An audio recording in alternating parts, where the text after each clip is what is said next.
Nós vimos na primeira parte da nossa aula que o autor, quando fala da santa conquista, perseverança e persistência, na primeira parte ele nos leva a analisarmos, a refletirmos sobre para onde nós estamos olhando diante das dificuldades da vida. Para onde? Em que eu tenho fixado os meus olhos? E ele nos desafia a fixarmos os olhos em Cristo, para que, da mesma maneira em que os nossos irmãos cristãos hebreus sofreram, eu e você sofreremos também. Mas necessário é que, em meio ao sofrimento, eu e você olhemos para Jesus, sabendo que devemos ter perseverança. E isso exige de nós um esforço agonizante de mantermos uma vida plena de intimidade com Deus e de confiança, de certeza de que Ele é o nosso sustentador. E ao ser Jesus, a confiança e a certeza que temos que Ele é o nosso sustentador, nós temos esperança.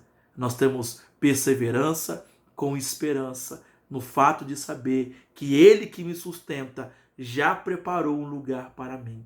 Ou seja, Ele me dá esperança para eu olhar para o futuro e saber que tudo isso vai passar e que lá na frente o choro pode durar uma noite, mas a alegria ela vem ao amanhecer. Nessa segunda parte da nossa aula, eu quero caminhar com vocês olhando para a parte onde o autor trabalha aqui no ponto sobre sofrimento desconhecido. Ele trabalha mais dois pontos, o sofrimento desconhecido e o sofrimento esperado. Quando ele diz sofrimento desconhecido aqui, o que ele quer dizer com isso? Ele está mostrando para nós aqui que a persistência cristã significa você e eu vivermos uma vida amorosa, alegre, pacífica e pacientemente em meio a situações que gostaríamos que fossem diferentes. Nós temos que olhar para a situação em que vivemos, que gostaríamos que fossem diferentes, olhar com alegria, com paciência, olhar pacificamente, olharmos com um olhar diferente. Isso me chama a atenção porque o sofrimento ele pode ser definido, segundo o autor, como receber o que não se deseja enquanto aguarda o que não se consegue. Eu vou repetir. Ele define sofrimento da seguinte maneira: é você receber o que não se deseja enquanto se aguarda o que não se consegue. E essa é uma definição fantástica. É uma definição onde cobre toda sorte de perdas, de feridas, de dores, de emoções e fraquezas. Cobre também todas as experiências de rejeição, de injustiça, de desapontamento, de desânimo, de frustração, bem como é alvo também de animosidade e de perseguição, de crueldade, de calúnia, de maus tratos. Essa ideia de saber que muitas vezes o sofrimento é algo que não se deseja enquanto se aguarda o que não se consegue. Eu vou receber situações, eu vou sofrer de maneira desconhecida, porque ninguém deseja sofrer. Por exemplo, quem casa querendo sofrer no casamento? Ninguém casa querendo sofrer no casamento. Ninguém trabalha querendo sofrer do trabalho. Ninguém levanta as manhãs dizendo, ai, hoje eu vou sofrer, vai ser tão bom. Ninguém faz isso. Não, queridos. Ninguém faz isso. Por isso que nós temos que ter essa consciência de que muitas vezes nós vamos experimentar aquilo que nós não desejamos enquanto aguardamos aquilo que esperamos ansiosos por Cristo Jesus. Nós vamos sofrer. E aqui cai por terra essa ilusão, essa ilusão acerca dos nossos direitos. Porque tem uma mensagem que tem sido pregada, dizendo bem assim, você é filho, você não é você é cabeça, você não é cauda, você que manda, você determina, é só você decretar para Deus que Ele vai fazer o que você quiser, manda que Ele vai te dar. Querido, balela. Ignora, isso é mentira, lorota, isso é mentira do diabo, isso é som do inferno para confundir a mente das pessoas. Isso não vem nada de Deus, isso não é bíblico. Eu não tenho que impor para Deus nada. Eu não tenho que exigir nada de Deus. Eu não tenho que cobrar os meus direitos de Deus. Essa ideia, eu quero de volta o que é meu. Você quer de volta o que é seu?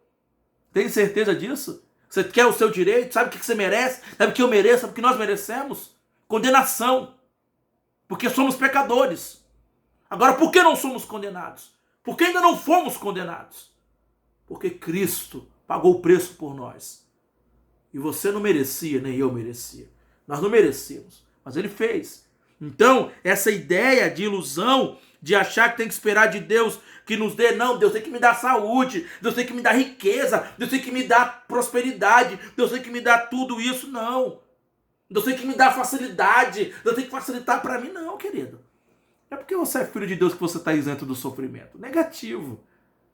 Nem porque você é filho de Deus que você está dentro de uma bolha gospel, onde nada vai te atingir, onde nada vai te alcançar. Muito pelo contrário.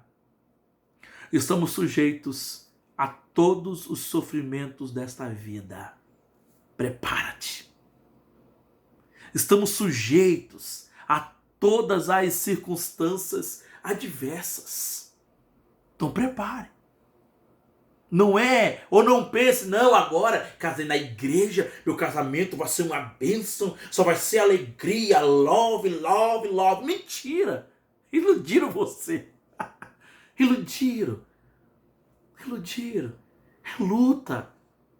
Você tem suas fraquezas carnais, sua esposa também. Vocês vão bater de frente. Aí vai vir os filhos, que também levam ou terão também essa herança do pecado aí neles mesmos. Aí o pai pecador, a mãe pecadora, o filho pecador, cada um com suas naturezas batendo de frente. Guerra, lutas.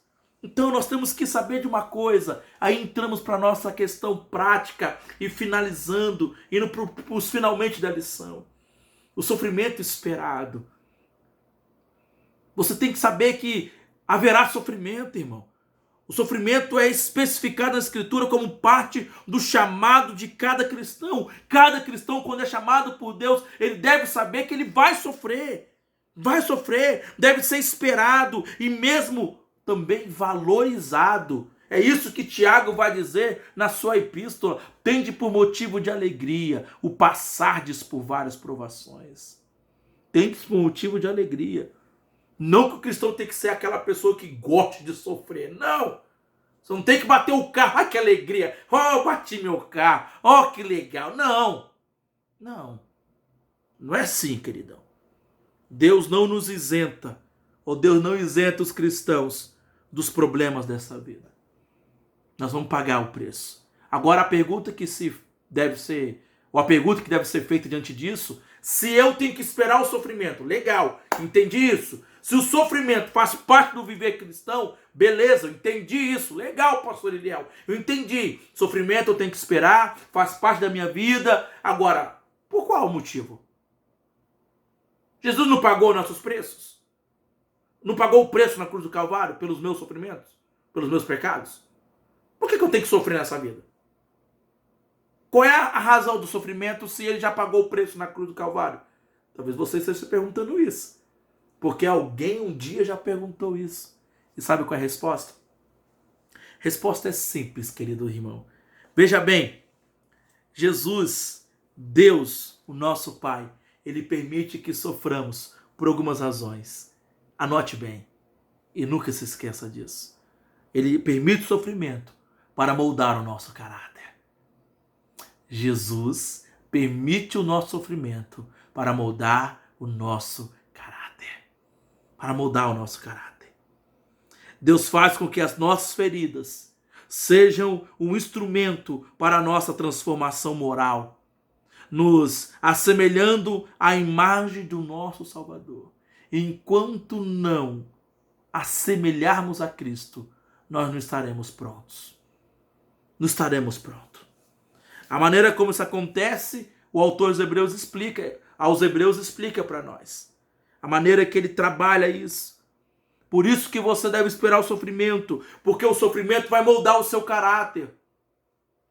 Há muito crente que entra na igreja achando que ele vai arrebentar a boca da cocada santa, que ele vai ser o bom em tudo que faz, que ele é o cara orgulhoso, soberbo, acha que é muito bom no que faz. E Deus permite que ele sofra, seja humilhado para ele aprender que o poder se aperfeiçoa na fraqueza. Você lembra de Paulo? 2 Coríntios capítulo 12, quando ele diz que foi-lhe posto um espinho na carne para que não se ensoberbecesse diante das revelações que lhe foram dadas. Deus permitiu que ele sofresse. Ele recebeu revelações de Deus inefáveis, a quais aos homens não deve ser dito, sim, mas ao descer das revelações, ele foi extremamente perseguido, sofreu nas mãos do inimigo. Deus permitiu por quê? Para ele não se ensoberbecer, para que o poder de Deus se aperfeiçoasse na fraqueza dele. Por isso que Deus permite o sofrimento na minha e na tua vida. Deus não nos tira do sofrimento, Ele nos aperfeiçoa por meio do sofrimento. Ele não nos tira da dor, Ele nos aperfeiçoa em meio à dor. Ele não nos tira da situação, Ele nos transforma em meio à situação. É isso que Ele faz conosco, é isso que Ele está fazendo com você. Talvez seja essa a razão de você estar pagando ou pagando preço pelo casamento, sofrendo na sua história, sofrendo no seu trabalho, sofrendo na sua vida pessoal. Deus está trabalhando no seu caráter. Deus quer que você aprenda a depender mais dele, confiar mais nele. É isso que Deus está fazendo comigo, com você, quando sofremos, moldando o nosso caráter, porque nós não estamos prontos. Se estivéssemos, nem aqui estaríamos. Então o fato de ainda estarmos nessa terra é que Ele ainda está trabalhando em nós, moldando o meu e o teu caráter, por meio do sofrimento. Do sofrimento. Do sofrimento. E o sofrimento, a segunda razão porque eu e você sofremos, além de ser moldado o nosso caráter, é para vivermos para a glória de Deus. Sofrimento é a glória de Deus. Em tempos de fraqueza, em tempos de aflições, Deus deve ser glorificado, irmão. Deus deve ser glorificado. Deus deve ser glorificado através da minha e da sua vida. É isso que nós temos que entender. Deus quer ser glorificado através daquilo que você está enfrentando, passando na sua vida.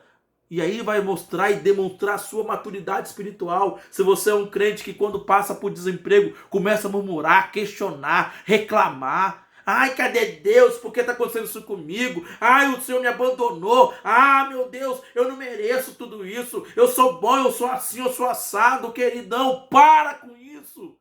Desista disso. Aprenda de uma vez por toda. Para de murmurar, para de reclamar, para de questionar. Aprenda a depender de Deus, aprenda a viver para a glória de Deus. Olha para tudo isso, coloque isso diante de Deus e fala: Deus, me ensine a glorificar o Senhor por meio desse sofrimento, por meio dessa agonia, por meio daquilo que eu achei que eu deveria ter e eu não tenho, por meio daquilo que eu achei que eu deveria experimentar e não experimentei, por meio daquilo que eu achei que eu deveria conquistar e não conquistei. Me ensine, Deus, a glorificá-lo por meio disso. É assim, irmãos. Parar com essa questão de tudo murmurar, tudo reclamar. Não, irmão, a sua vida nem sempre tudo vai dar certo. Na minha vida nem sempre tudo vai dar certo. Nem sempre aquilo que você planeja vai acontecer exatamente assim. Deus vai permitir que as coisas se tornem muitas vezes difíceis para moldar o nosso caráter e para que vivamos para a glória de Deus.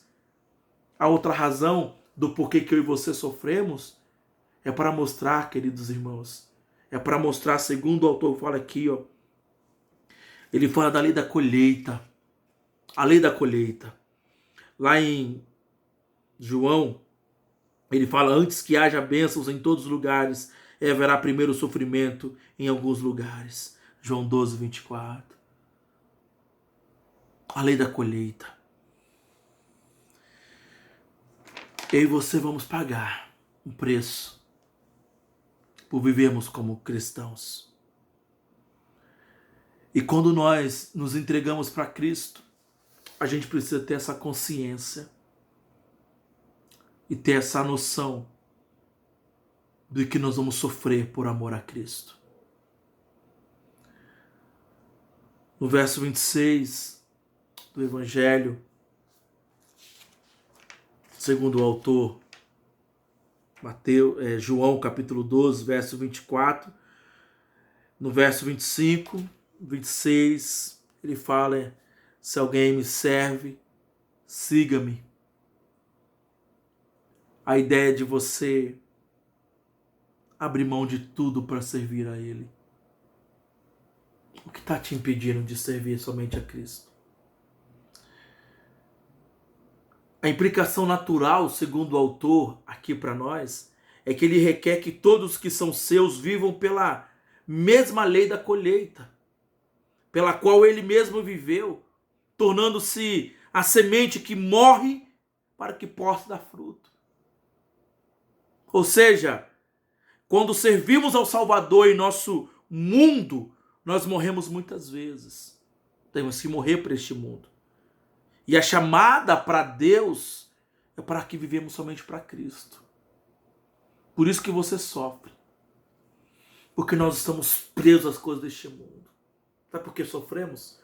A maioria dos sofrimentos, se você fizer uma lista das pessoas, a maioria dos sofrimentos, eu não tenho o filho que eu queria, eu não tenho a casa que eu queria, eu não tenho o emprego que eu queria, a esposa ou esposo, eu não tenho a vida que eu queria.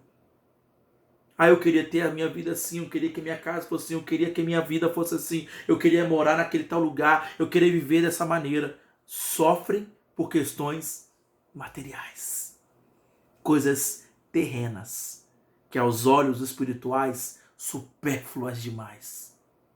Por isso sofremos. E por que Deus permite acima de tudo o sofrimento? Eu finalizo com isso. Para mostrar para mim e para você que nós não somos daqui. É por isso que você sofre. É por isso que eu sofro. É por isso que nós sofremos. Nós não somos daqui. Somos cidadãos dos céus. Por isso não se apegue aqui não, irmão.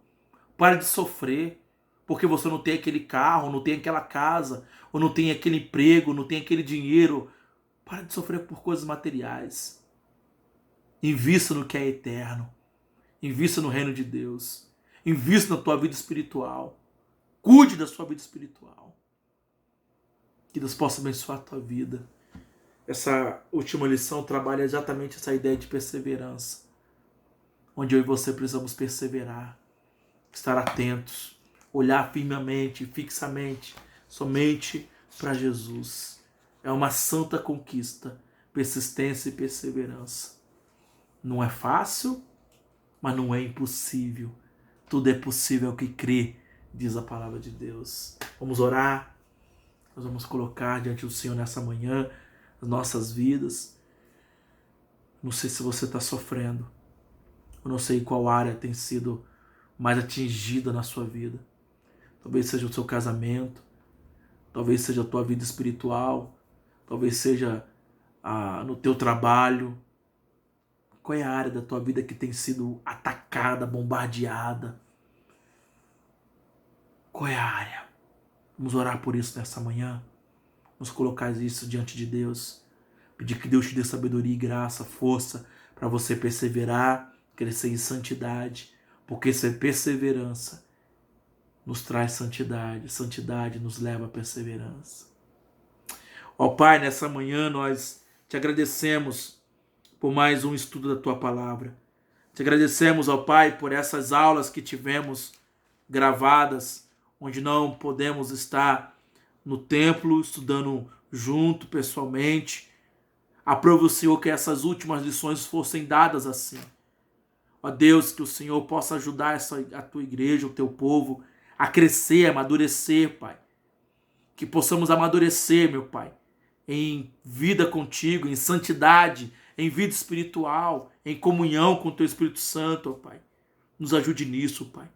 Abençoe cada um de nós. Esse meu irmão que tem passado pelo sofrimento, Pai. Eu não sei quais tem sido o sofrimento desse meu irmão, dessa minha irmã. Se tem sido pelo casamento, estão sofrendo, ajude, Pai. Dê discernimento, sabedoria, graça para esse marido, para essa esposa. Se for por questões com os filhos, dê graça para esses pais. Agire com sabedoria com os filhos. Se for questão de trabalho, dê sabedoria para esses irmãos, ó Pai, no trabalho, exercerem o trabalho dele para a glória do Senhor, Pai. Abençoe a tua igreja, abençoe o teu povo. Cuida de nós, Pai. Nos abençoe para que cresçamos em tudo, em santidade de vida, e nos dê perseverança, Pai, para continuarmos, apesar dessa pandemia, dessa crise, desse estado de calamidade pública que vivemos, que o Senhor nos ajude a perseverar no Senhor, Pai, a continuarmos firmes no Senhor, em nome de Jesus, Pai. É que oramos agradecidos, ó Pai. Amém, Deus. Amém e amém. Que Deus em Cristo te abençoe, que você possa perseverar em Deus. E como eu disse, qualquer que for a sua dúvida, eu estou à disposição para tirar todas as suas dúvidas e juntos aprendermos e crescermos mais e mais na graça e no conhecimento de Cristo Jesus. Que Deus abençoe a tua vida. Tenha um ótimo domingo. Logo mais à noite estaremos juntos, adorando a Deus, cultuando. Se prepare, se programe para você estar online, presente às 7h30, onde nós cultuaremos a Deus e pregaremos a mensagem do Evangelho. Deus abençoe a tua vida, convide pessoas, envie esse vídeo para mais pessoas, abençoe mais vidas através dessa ferramenta, evangelize para a glória de Deus. Deus te abençoe. Amém.